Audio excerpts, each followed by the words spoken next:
Hi everybody, welcome back to my channel. It's great to have you with me tonight. I apologise, it's been a little while since I've made a video, but I have not been feeling 100% lately and work has been crazy busy. So I'm now on 3 days off, so I thought I would light my candles, put my lava lamp on and have a nice, relaxing, chilled out few minutes with you guys. I want to start by thanking all my subscribers, and I really appreciate you sticking with me, and I've had some comments and some feedback from people, so that's fantastic, so thank you. I really appreciate it. And one of the comments was that I had quite a lot of adverts popping up in one of my videos, which I know is super annoying, so I can only apologise. I don't know what to do. I don't know whether it was because it was a longer video. I'm not quite sure. But if anybody's got any suggestions, please let me know. I'd be very grateful for any help. Anyway, we're at the weekend and I have a trip to Liverpool planned tomorrow with my daughter. We are off to look at a university, so that'll be exciting. It's a university for her, so I am from Liverpool originally. My family are from Liverpool. I don't have the accent because I never really lived there, but that's where my family hail from, so it's always nice to go back to your roots, I guess. So tonight what I wanted to do was to show you some of my Penguin classic books that I've got, which I absolutely love. And the first one I wanted to show you was Frankenstein, which is by Mary Shelley. Classic book. And I just think the cover, I can hope you can see that, the cover is beautiful. It's got hearts all over it, proper anatomical hearts. So I think for approaching Halloween, it's always a classic horror story. So I suggest you perhaps read it or watch the film. Lots of different versions of the film. But I just love this book. I think it's so pretty. So pretty. And another Penguin classic I've got is this little book. And it's by Oscar Wilde. And again, it's got a beautiful cover. It's very tactile, and it's called The Star Child. Okay,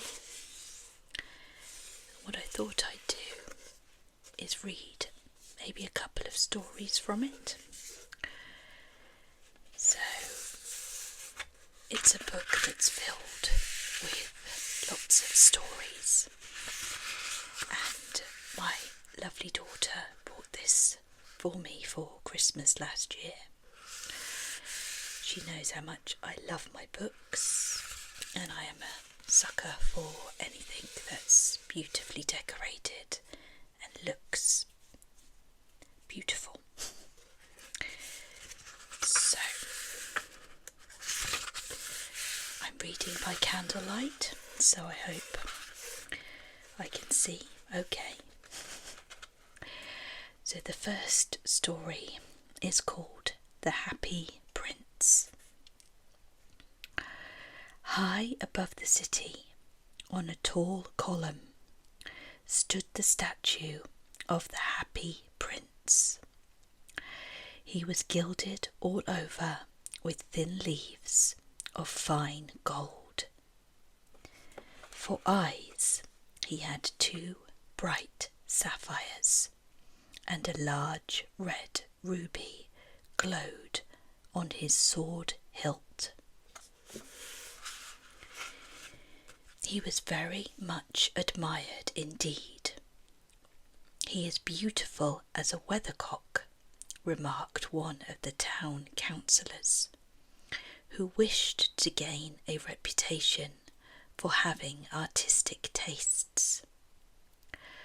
"Only not quite so useful," he added, fearing lest people should think him unpractical, which he really was not. "Why can't you be like the Happy Prince?" asked the sensible mother of her little boy, who was crying for the moon. "The Happy Prince never dreams of crying for anything." "I am glad there is someone in the world who is quite happy," muttered a disappointed man as he gazed at the wonderful statue. "He looks just like an angel," said the charity children as they came out of the cathedral in their bright scarlet cloaks and their clean white pinafores. "How do you know?" said the mathematical master. "You have never seen one."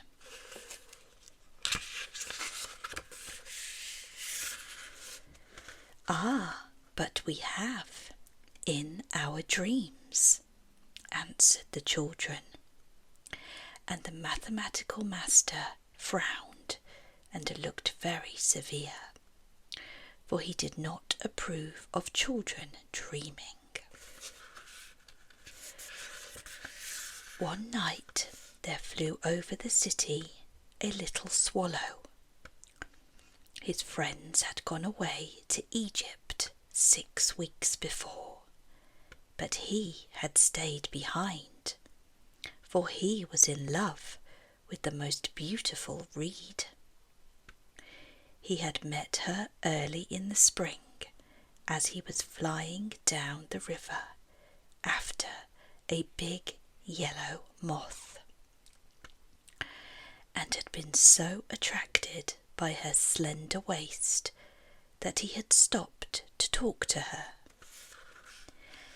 "Shall I love you?"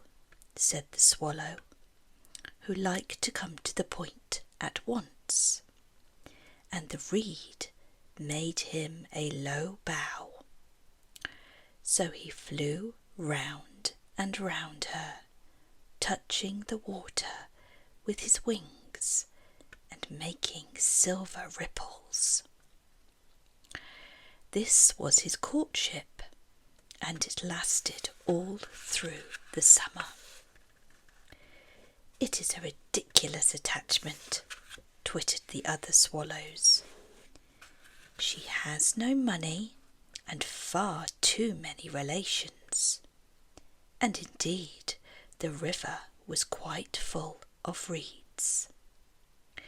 Then, when the autumn came, they all flew away. After they had gone, he felt lonely and began to tire of his lady love. "She has no conversation," he said, "and I am afraid that she is a coquette, for she is always flirting with the wind." And certainly, whenever the wind blew, the reed made the most graceful curtsies. "I admit that she is domestic," he continued, "but I love travelling, and my wife, consequently, should love travelling too." "Will you come away with me?" he said to her finally. But the reed shook her head. She was so attached to her home. "You have been trifling with me," he cried. "I am off to the pyramids. Goodbye." And he flew away. All day long and at night time he arrived at the city. "Where shall I put up?" he said. "I hope the town has made preparations." Then he saw the statue on the tall column. "I will put up there," he cried. "It is a fine position with plenty of fresh air." So he alighted just between the feet of the happy prince. "I have a golden bedroom," he said softly to himself as he looked around, and he prepared to go to sleep. But just as he was putting his head under his wing, a large drop of water fell on him. "What a curious thing!" he cried. "There is not a single cloud in the sky. The stars are quite clear and bright, and yet it is raining." The climate in the north of Europe is really dreadful. The reed used to like the rain, but that was merely her selfishness. Then another drop fell. "What is the use of a statue if it cannot keep the rain off?" he said. "I must look for a good chimney pot." And he determined to fly away. But before he had opened his wings, a third drop fell, and he looked up and saw, what did he see? The eyes of the happy prince were filled with tears, and tears were running down his golden cheeks. His face was so beautiful in the moonlight that the little swallow was filled with pity. "Who are you?" he said. "I am the happy prince." "Why are you weeping then?" asked the swallow. "You have quite drenched me." "When I was alive and had a human heart," answered the statue, "I did not know what tears were, for I lived in the palace of Sanssouci, not sure if I said that right, where sorrow is not allowed to enter. In the daytime I played with my companions in the garden, and in the evening I led the dance in the great hall. Round the garden ran a very lofty wall, but I never cared to ask what lay beyond it. Everything about me was so beautiful. My courtiers called me the Happy Prince, and happy indeed I was. If pleasure be happiness, so I lived and so I died. And now that I am dead, they have set me up here so high that I can see all the ugliness and all the misery of my city. And though my heart is made of lead, yet I cannot choose but weep. What, is he not solid gold? Said the swallow to himself. He was too polite to make any personal remarks out loud. Far away, continued the statue in a low musical voice. Far away, in a little street, there is a poorhouse. One of the windows is open, and through it I can see a woman seated at a table. Her face is thin and worn, and she has coarse red hands, all pricked by the needle. For she is a seamstress. She is embroidering passion flowers on a satin gown for the loveliest of the Queen's maids of honour to wear at the next court ball. In a bed in the corner of the room, her little boy is lying ill. He has a fever and is asking for oranges. His mother has nothing to give him but river water.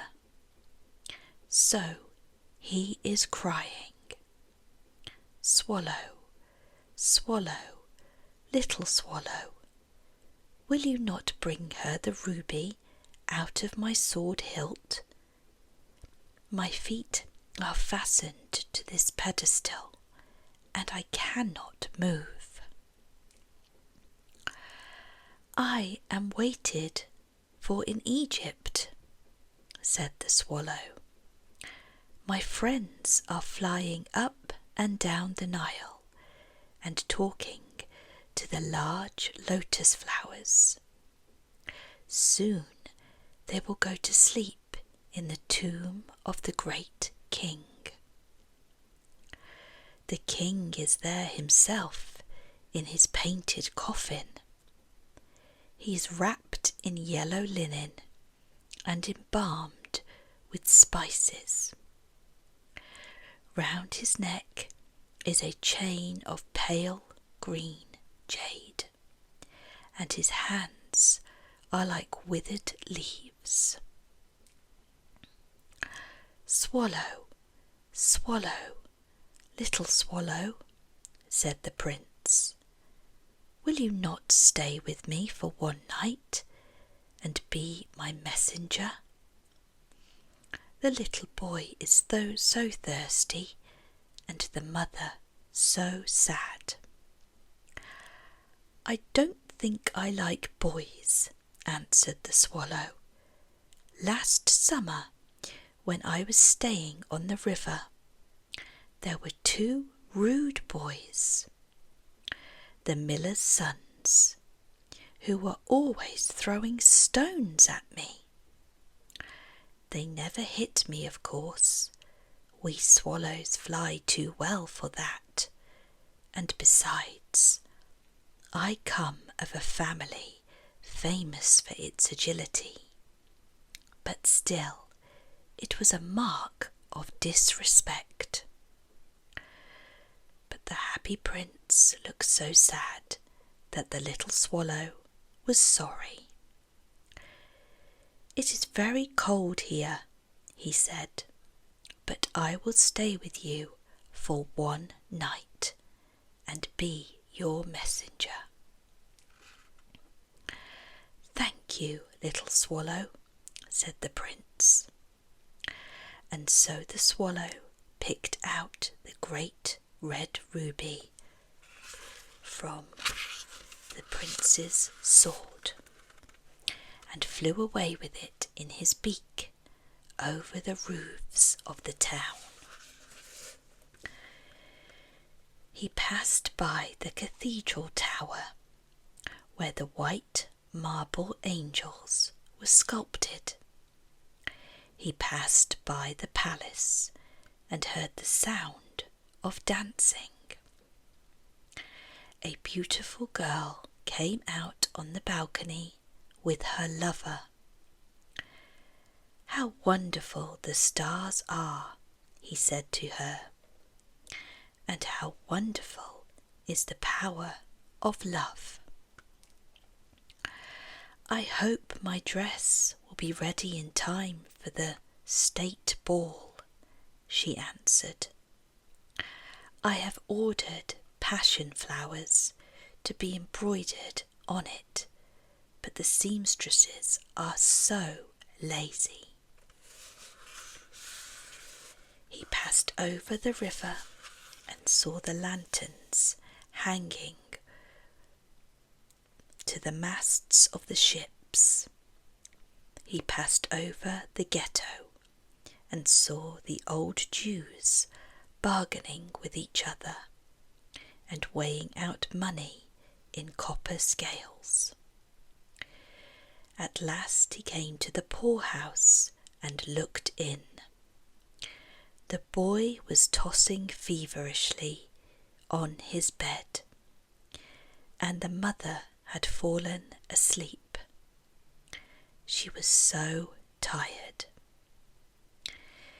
In he hopped and laid the great ruby on the table besides the woman's thimble. Then he flew gently around the bed, fanning the boy's forehead with his wing. "How cool I feel," said the boy. "I must be getting better," and he sank into a delicious slumber. Then the swallow flew back to the happy prince and told him what he had done. "It is curious," he remarked, "but I feel quite warm now, although it is cold." "That is because you have done a good action," said the prince, and the little swallow began to think, and then he fell asleep. Thinking always made him sleepy. When the day broke, he flew down to the river and had a bath. "What a remarkable phenomenon," said the professor of ornithology as he was passing over the bridge. "A swallow in winter!" And he wrote a long letter about it to the local newspaper. Everyone quoted it. It was full of so many words that they could not understand. "Tonight I go to Egypt," said the swallow, and he was in high spirits at the prospect. He visited all the public monuments and sat a long time on top of the church steeple. Wherever he went, the sparrows chirruped and said to each other, "What a distinguished stranger!" So he enjoyed himself very much. When the moon rose, he flew back to the happy prince. "Have you any commissions for Egypt?" he cried. "I am just starting."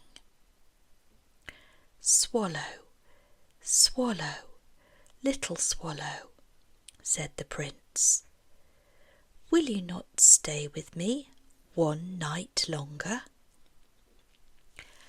"I am waited for in Egypt," answered the swallow. "Tomorrow my friends will fly up to the second cataract. The river horse crouches there among the bulrushes, and on a great granite throne sits the god Memnon.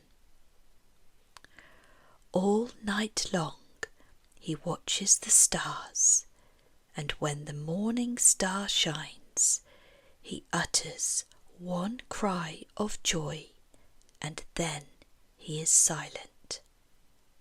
At noon, the yellow lions come down to the water's edge to drink. They have eyes like green beryls, and their roar is louder than the roar of a cataract. "Swallow, swallow, little swallow," said the prince. Far away across the city, I see a young man in a garret. He is leaning over a desk covered with papers, and in a tumbler there by his side there is a bunch of withered violets. His hair is brown and crisp, and his lips are red as a pomegranate, and he has large and dreamy eyes. He is trying to finish a play for the director of the theatre, but he is too cold to write any more. There is no fire in the grate, and hunger has made him faint. "I will wait with you one night longer," said the swallow, who really had a good heart. "Shall I take him another ruby?" "Alas, I have no ruby now," said the prince. "My eyes are all that I have left. They are made of rare sapphires, which are brought out of India 1,000 years ago. Pluck out one of them and take it to him.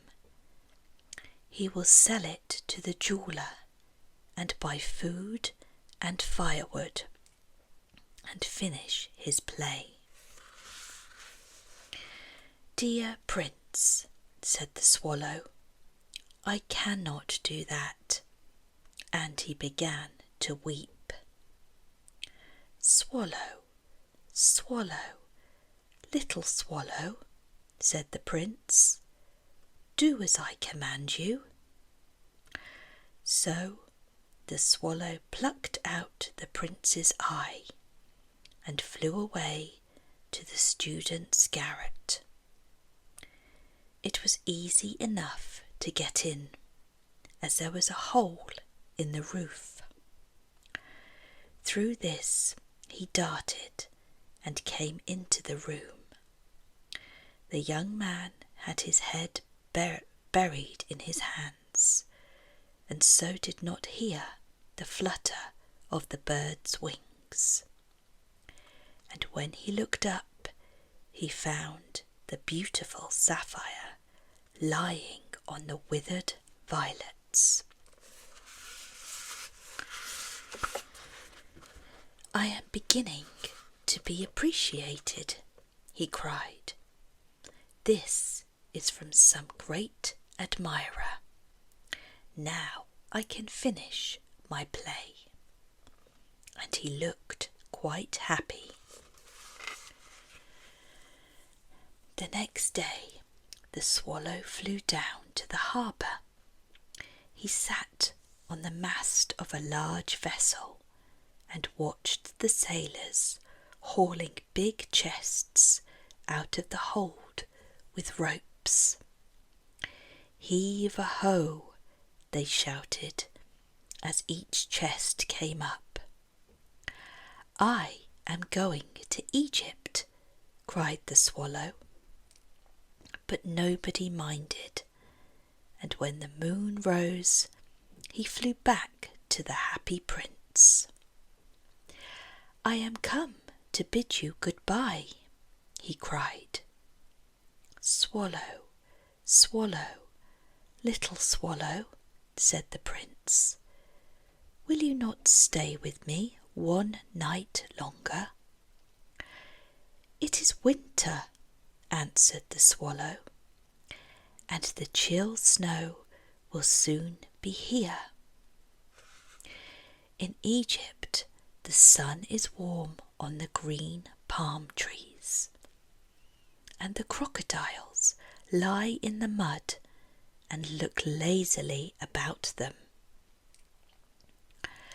My companions are building a nest in the temple of Baalbek, and the pink and white doves are watching them and cooing to each other.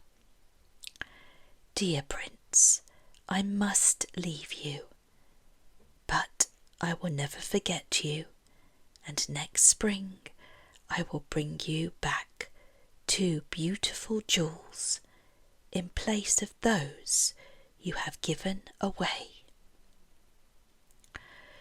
The ruby shall be redder than a red rose, and the sapphire shall be as blue as the great sea. In the square below," said the happy prince, "there stands a little match girl. She has let her matches fall in the gutter, and they are all spoilt. Her father will beat her if she does not bring home some money. And she is crying. She has no shoes or stockings, and her little head is bare. Pluck out my other eye and give it to her, and her father will not beat her. I will stay with you one night longer," said the swallow, "but I cannot pluck out your eye. You would be quite blind then." "Swallow, swallow, little swallow," said the prince, "do as I command you." So he plucked out the prince's other eye and darted down with it. He swooped past the match girl and slipped the jewel into the palm of her hand. "What a lovely bit of glass!" cried the little girl, and she ran home laughing. Then the swallow came back to the prince. "You are blind now," he said, "so I will stay with you always." "No, little swallow," said the poor prince, "you must go away to Egypt." "I will stay with you always," said the swallow, and he slept at the prince's feet. All the next day he sat on the prince's shoulder and told him stories of what he had seen in strange lands. He told him of the red ibises who stand in long rows on the banks of the Nile and catch goldfish in their beaks, of the Sphinx, who is as old as the world itself and lives in the desert and knows everything, of the merchants who walk slowly by the sides of their camels and carry amber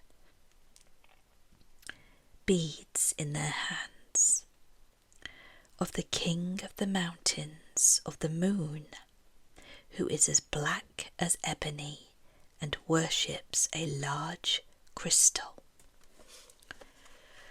Of the great green snake that sleeps in a palm tree and has 20 priests to feed it with honey cakes, and of the pygmies who sail over the big lake on large flat leaves and are always at war with the butterflies. "Dear little swallow," said the prince, "you tell me of marvellous things, but more marvellous than anything is the suffering of men and of women. There is no mystery so great as misery. Fly over my city, little swallow, and tell me what you see there." And so the swallow flew over the great city and saw the rich making merry in their beautiful houses, while the beggars were sitting at the gates. He flew into dark lanes and saw the white faces of starving children looking out listlessly at the black streets. Under the archway of a bridge, 2 little boys were lying in one another's arms to try and keep themselves warm. "How hungry we are," they said. "You must not lie here," shouted the watchman, and they wandered out into the rain. Then he flew back and told the prince what he had seen. "I am covered with fine gold," said the prince. "You must take it off, leaf by leaf, and give it to my poor. The living always think that gold can make them happy." Leaf after leaf of the fine gold the swallow picked off, till the happy prince looked quite dull and grey. Leaf after leaf of the fine gold he brought to the poor, and the children's faces grew rosier, and they laughed and played games in the street. "We have bread now," they cried. Then the snow came, and after the snow came the frost. The streets looked as if they were made of silver. They were so bright and glistening. Long icicles like crystal daggers hung down from the eaves of the homes. Everybody went about in furs, and the little boys wore scarlet caps and skated on the ice. The poor little swallow grew colder and colder, but he would not leave the prince. He loved him too well. He picked up crumbs outside the baker's door when the baker was not looking, and tried to keep himself warm by flapping his wings. But at last he knew he was going to die. He had just strength to fly up to the prince's shoulder once more. "Goodbye, dear prince," he murmured. "Will you let me kiss your hand?" "I am glad that you are going to Egypt at last, little swallow," said the prince. "You have stayed too long here, but you must kiss me on the lips, for I love you." "It is not to Egypt that I am going," said the swallow. "I am going to the house of Death. Death is the brother of Sleep, is he not?" And he kissed the happy prince on the lips and fell down dead at his feet. At that moment a curious crack sounded inside the statue, as if something had broken. The fact is that the leaden heart had snapped right in two.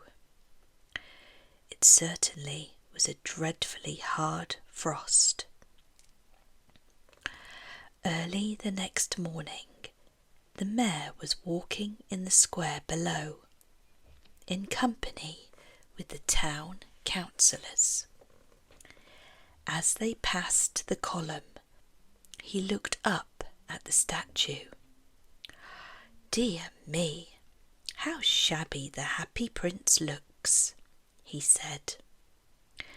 "How shabby indeed," cried the town councillors, who always agreed with the mayor, and they went up to look at it.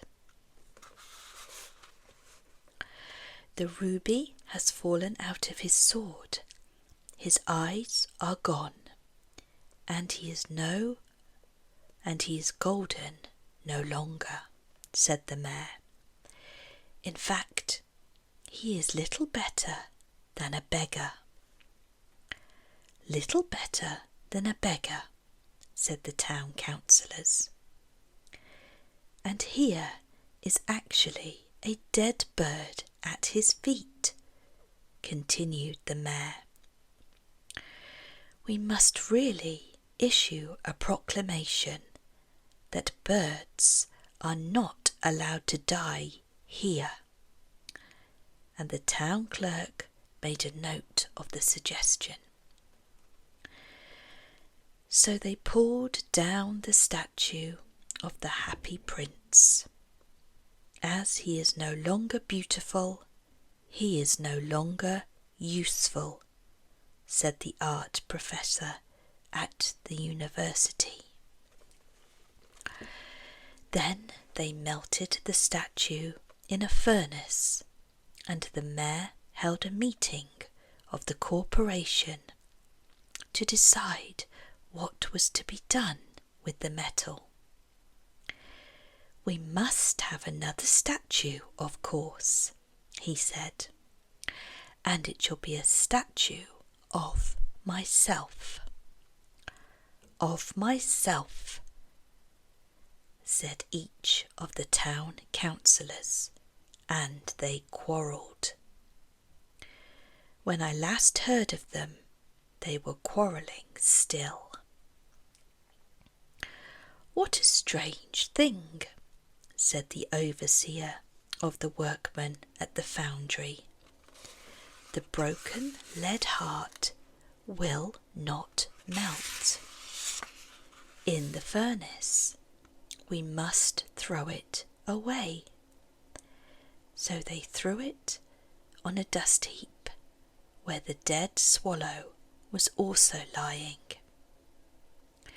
"Bring me the two most precious things in the city," said God to one of his angels, and the angel brought him the leaden heart and the dead bird.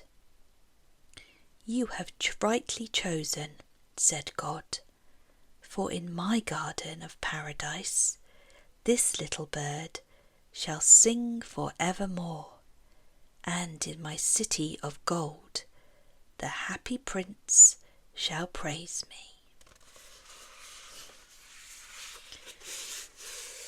I hope you enjoyed that little story from Oscar Wilde. So I'll leave it there for tonight. Thank you for joining me as always, and I hope to see you very soon. Take care, my lovelies. Bye bye.